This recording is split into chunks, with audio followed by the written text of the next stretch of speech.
tanya dulu Mbak Mega lulusan apa? SMA. Pernah ngaji? Pernah sampai hatam? Kalau ngajinya, kalau sampai ngaji enggak, kalau hatam sendiri. Oh ini ya, ngaji sendiri ya berarti ya. Kalau Mas Heri lulusan apa? MA, Madrasah Aliyah. Oh berarti pintar ngaji.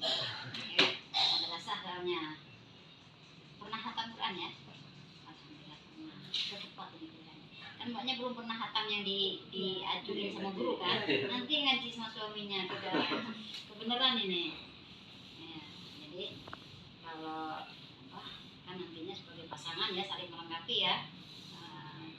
Jadi Mbak Mega minta tolong sama suaminya jadi tiap habis maghrib semak baca Qurannya biar benar. Biasanya kalau kita ngaji sendiri mungkin bisa, tapi kalau kita nggak pernah belajar tajwid bisa jadi bacaannya kurang tepat.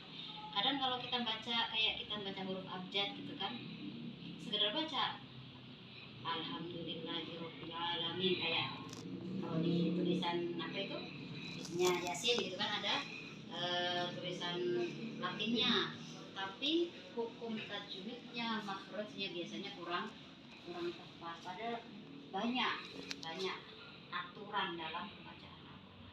Kenapa baca Al-Quran itu dikasih aturan?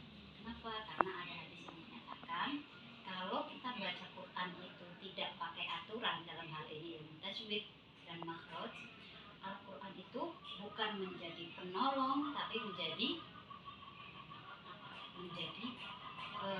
melaknat kita. Ya, kan di sebuah hadis dijelaskan oleh Rasulullah, bacalah oleh kamu Al-Quran karena bacaan Al-Quran kamu nanti akan menjadi penolong, akan menjadi syafaat kelak di hari kiamat. Tapi bacaan Quran yang seperti apa?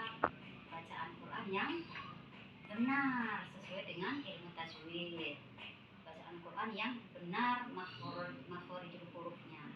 Jadi tidak hanya sekadar kita baca kayak baca teks biasa, ada hukum-hukum bacaan. Jadi Mas Heri siap ya bimbing istrinya nanti ya. Nah selanjutnya itu motivasi saya untuk senantiasa membaca Al-Quran ya.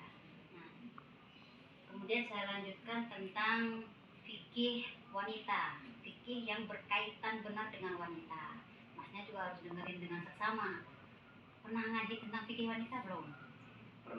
Pernah mudok ya? Enggak sih, tapi di madrasah ada ya. Oh di madrasah ada, alhamdulillah.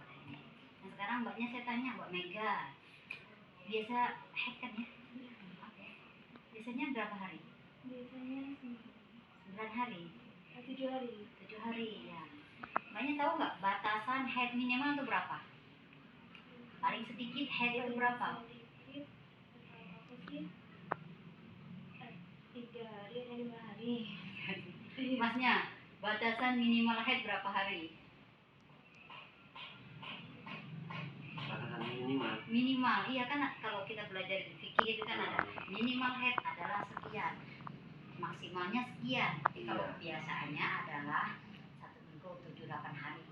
Nah minimalnya berapa? Minimal, jadi saya jelasin ya. Tadi udah lupa pelajaran waktu di madrasah. Jadi minimal haid itu 1 hari 1 malam. Hitungannya 1 hari 1 malam atau 24 jam. Itu minimal. Hitungan tadi dihitung kalau ya misal ya haidnya keluar tadi zuhur, berarti zuhur di hari berikutnya dihitung 1 hari ya. Jadi 1 harinya itu melengkapi sholat 5 waktu ya. Nah, itu minimalnya. Kalau maksimalnya berapa?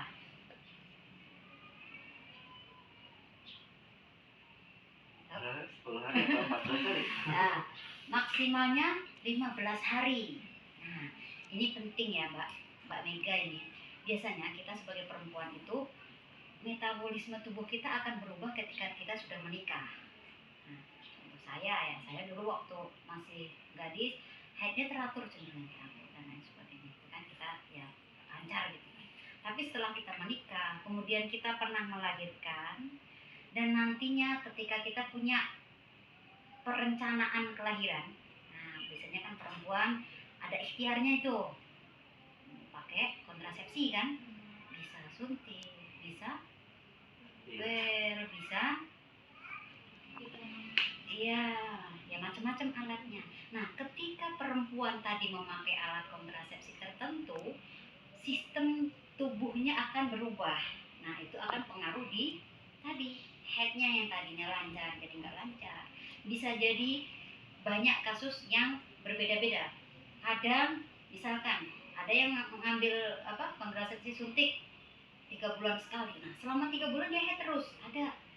Nah ketika itu terjadi selama 3 bulan keluar head, keluar darah terus ngeflek dan lain sebagainya, kita sebagai perempuan kan terkena hukum itu ya. Nah gimana hitungnya? Apakah selama 3 bulan kita tidak sholat? Gimana hitungnya Mbak?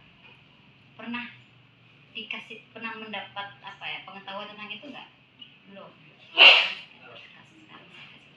Jadi ketika hal itu terjadi, batasan maksimal tadi berlaku. Nah, maksimal tadi kan 15 ya.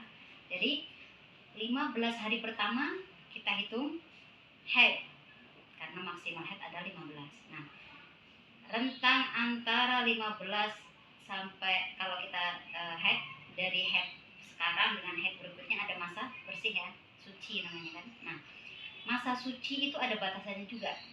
Masa suci itu batasannya tahu minimal berapa? 15 hari. Jadi kebalikan, kalau head itu maksimal 15 hari, kalau suci minimal 15 hari. Jadi kalau kita ngitung, oh saya head tanggal 1 karena keluar terus berarti sampai tanggal 15 terhitung head. Pas tanggal 16 nya kita hitung namanya istihadah. Pernah dengar istihadah? Istihadah itu namanya darah penyakit. Nah ketika kita dalam kondisi head, kita tidak diwajibkan untuk sholat, haram hukumnya kita sholat. Puasa juga haram, haji haram, membaca Quran juga tidak boleh, ya kan? Berhubungan juga tidak boleh ketika kita haid. Ketika kita istihadah, yang tadi diharamkan saat haid kembali. Jadi harus kita kerjakan. Kecuali berhubungan badan. Kenapa? Karena secara medis beresiko kalau lagi istihadah, ya. Jadi kenapa ya di samping beresiko secara medis mungkin juga ya mohon maaf ya karena ada keluar flek kan pasti ada rasa kurang.